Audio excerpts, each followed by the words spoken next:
Welcome back to Narrations. This is a story about a man who did everything right, and still ended up unsure whether any of it mattered. It's about the quiet collapse that follows retirement, about grief that doesn't look like grief, and about the unsettling moment when a person realizes that a carefully built life may have been emotionally hollow all along. This is the story of About Schmidt. Warren Schmidt has spent his entire life believing in order. Order keeps things predictable. Order prevents mistakes. Order gives meaning to effort. For decades, Warren wakes up early, dresses carefully, and drives the same route to the same insurance company in Omaha. He sits at the same desk. He reviews the same files. He makes sensible decisions that never attract attention. He is proud of this. Not loudly, but privately, deeply. On his final day of work, Warren expects to feel rewarded. After all, he has earned this ending. He has been loyal, consistent, responsible. The kind of man companies are built on. Instead, as he packs up his office, Warren feels an unexpected unease. His desk is cleared faster than he imagined. His files are redistributed without ceremony. His replacement, younger, confident, brimming with ideas Warren never approved of, thanks him politely, then immediately begins changing things. Warren offers advice. The young man listens, and then ignores it. That is the first crack. Retirement does not open Warren's life. It empties it. The days stretch endlessly, stripped of structure. His house feels wrong during daylight hours, too quiet, too exposed. Warren begins to notice things he avoided for years: the ticking clock, the silence between conversations, the absence of urgency. His wife, Helen, fills the space with noise and plans. She talks about redecorating, about travel, about social engagements. Her energy irritates Warren, though he can't explain why. They have been married for decades, yet something essential between them never quite formed. They coexist efficiently, lovelessly. Warren begins to realize that much of their marriage was built on routine rather than intimacy. They shared a house, a child, a social identity, but not vulnerability, not curiosity, not tenderness. Then Helen dies. Suddenly. Without warning. A blood clot.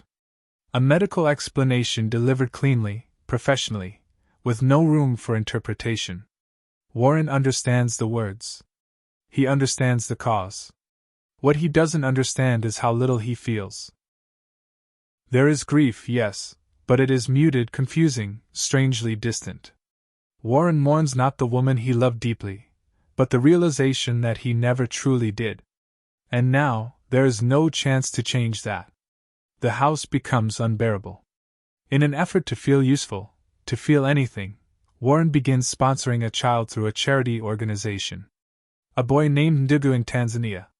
Warren starts writing letters, describing his days, his thoughts, his disappointments. The letters become confessions. Warren writes honestly because no one responds. No one interrupts. No one disagrees. For the first time, he hears his own voice without resistance. At the same time, Warren turns his attention to his daughter, Jeannie. Jeannie is engaged to a man named Randall, and Warren despises him immediately. Randall is loud, casually inappropriate, confident in ways Warren never allowed himself to be. He talks about waterbeds, sales schemes, and self-made success with effortless certainty. Warren sees Randall as irresponsible. But beneath that judgment is something more unsettling. Randall is free. Jeannie plans to marry him anyway. Warren reacts with alarm disguised as concern. He lectures. He warns. He assumes authority based on experience rather than understanding. Jeannie listens, then does exactly what she planned to do in the first place. Warren realizes, too late, that his role as father was always more theoretical than real. Determined to intervene, Warren loads up his motorhome and sets off on a road trip to stop the wedding. The decision feels bold, almost heroic. For the first time since retirement, he has a mission. But the road does not empower Warren. It exposes him. RV parks are lonely. Conversations are brief and superficial. People are polite but uninterested. Warren realizes that without his job title, without his marriage, without his sense of authority, he is just another aging man passing through. At one stop, a woman offers companionship, warmth, intimacy, connection without obligation. Warren recoils, uncomfortable, uncertain how to receive something freely offered. Even when closeness is available, Warren doesn't know how to step into it. His life has trained him to observe, not participate. As the miles pass, Warren's confidence erodes. The speeches he planned to stop the wedding begin to sound hollow even to himself. His moral certainty starts to feel less like wisdom and more like fear. What if responsibility was never virtue? What if it was avoidance? As Warren drives toward his destination, the most frightening realization settles in quietly. His life may have been correct, but not meaningful. Warren reaches Denver with a strange mixture of determination and dread. For days, the idea of stopping the wedding has given him something to hold on to, a sense of relevance, a justification for movement. He imagines himself delivering a final, reasoned argument that will make everything clear. He believes that if he can just explain things properly, his daughter will understand. That belief has carried him through most of his life. But the closer he gets, the more uncertain it feels. When Warren finally sees Jeannie again, the reunion is awkward. She hugs him politely, distracted by last-minute wedding plans, surrounded by people who move easily through her life without asking permission. Warren realizes, with a quiet shock, that he is a visitor now. An accessory to an event already in motion. Randall appears exactly as Warren feared, loud, casually crude, utterly unconcerned with Warren's approval. But there is something else there too. Randall is present. He is engaged. He looks at Jeannie with affection that is not polished or intellectual, but immediate and sincere. It unsettles Warren. Because for all of Randall's flaws, he is emotionally available in a way Warren never learned to be. When Warren finally voices his objections, they land badly. His words sound controlling rather than caring, judgmental rather than wise. Jeannie listens, exhausted, then calmly shuts him down. She tells him, without cruelty, but without hesitation, that this is her life, and she is done asking for permission to live it. The moment is devastating. Not because Warren is wrong, but because he is irrelevant. The wedding happens anyway. Warren sits through it stiffly, watching his daughter commit to a future he doesn't understand and no longer has the authority to shape. There is no dramatic confrontation, no vindication, no late realization that proves him right. Only acceptance, forced, unwelcome, unavoidable. Afterward, Warren retreats into himself. His mission complete and his purpose gone, he returns to his motorhome feeling smaller than when he left. The road no longer feels like movement towards something. It feels like avoidance. And the road is unforgiving. His RV breaks down. He fumbles with repairs he doesn't understand. His temper flares over small inconveniences. He is forced into moments of humiliation, asking for help, being corrected, realizing how little control he actually has.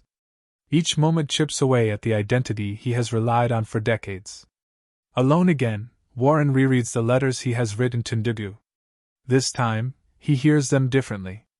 The advice sounds patronizing. The certainty feels unearned.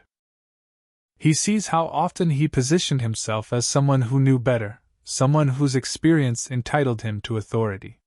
For the first time, Warren wonders whether he ever really listened to anyone, or whether he simply waited for his turn to speak. Then a letter arrives. Inside is a drawing from Ndugu. A simple picture, a man holding a child's hand beneath a bright sun. There are no explanations, no philosophies, no expectations. Just gratitude. Just connection. And something in Warren breaks open.